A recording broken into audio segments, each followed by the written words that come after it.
Hi and welcome back to the channel, and today we're looking at the final video of this build of the 18-inch gauge works loco in 09. As you can see, potentially, it's finished, it's painted, it's weathered, it has a driver figure. I'll pick it up and show you in more detail in a minute.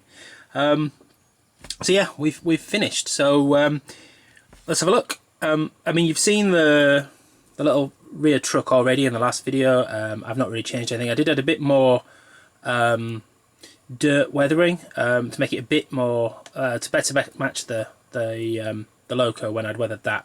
But other than that, it's not changed. Still the same kind of coal load and everything else. But what we have got now is the loco is finished and weathered as well. So here we are. There we go.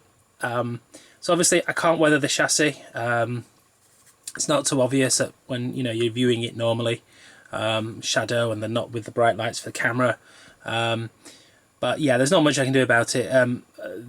I'll come back to in a minute some suggestions that I've had from people about things I could do with the chassis, but for now it's going to stay as it is.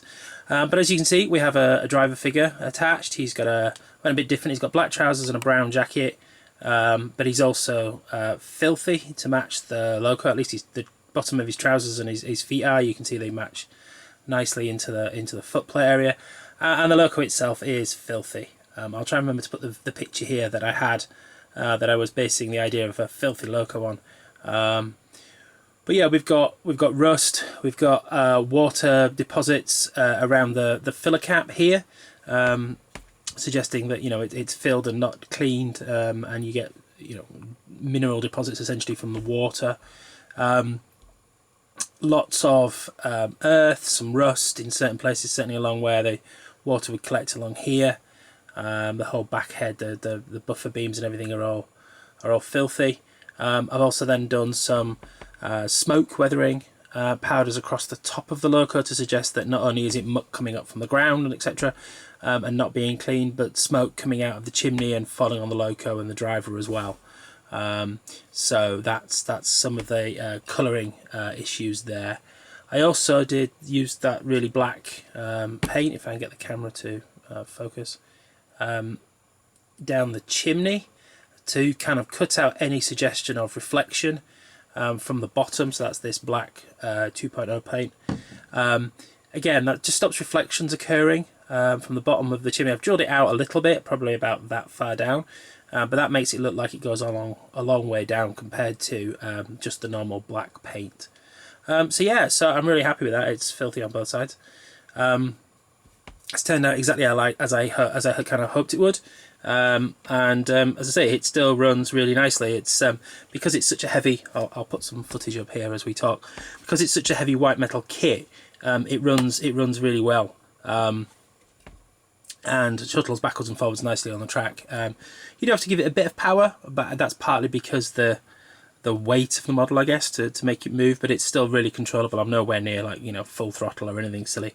And I did do a little bit of weathering on the chassis as well. So I've weathered the cylinders, but I can't do much. As I said, we've talked about this before. I've used the black paint to kind of paint as much as I can. Except the main chassis block itself, and there's not much I can do there because there's gears and things that I obviously can't paint. Now, there are a couple of things that people have suggested I could try. I could strip the whole thing down, paint it, reassemble it, but I'm thinking that certainly on the gears, there's not much I could do for those. There is a suggestion that you can just use black Sharpie, and it will take the edge off without looking terrible, and I might come back to that. I'm not so sure. What I don't want to do is get a start on something and then find I don't like it, whereas at least with it all consistent I can live with it. There are other more drastic suggestions of like taking the wheels out, putting new wheels in, and things that are a better size and stuff, but I think again it runs. The chassis itself runs nicely with the weight of the white metal body on top, and I don't really want to risk that. So if I get really fed up of the red, I might go in with a black Sharpie. But the other suggestions were that maybe you could slot something behind the wheels, kind of, a piece of thin tape or cardboard or something that slots in that you could just kind of slide down the back. But if you look at the back here, it might work on this side where there's a gap behind the wheels, but look at this side. There's these big, the gears right up behind the wheels as well on the axle, which would make it almost impossible to slide anything through there. There's no gap really to slide anything in. So I think that's pretty much a no-go. So yeah, I think the only thing I could do is take a marker to the gears and the chassis in the hope that it wouldn't rub off in quite the same way as paint, as it wouldn't be thick and give anything to wear against. But getting a marker in here and doing it properly again would be tricky. So for now, I'm going to leave it as it is. As I say, I'm really happy with how it's turned out. It looks good, it runs well, and as I say, once you've got the body on, most of the red, a lot of the red is hidden. And if you're viewing the Loco from anything slightly above, you can't see it. Even if you tip it, there's very little red showing really, and what there is usually in shadow. When you see it like that, and it's under a bright light here from the for the camera, then it's not too bad at all. So yeah, I'm going to live with that. So there we have it. The model's finished, weathered. I need to find something to put it in. I don't have a box that's tall enough for the chimney, compared with what I was been storing it in. But other than that, yeah, that's done, and that's my first 09 Loco.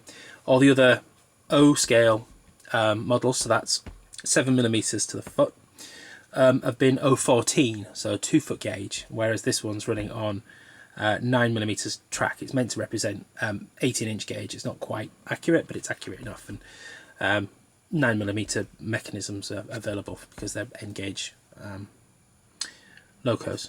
So yeah, so I think I might do some more 09 in the future. It's a nice scale. I do like the 014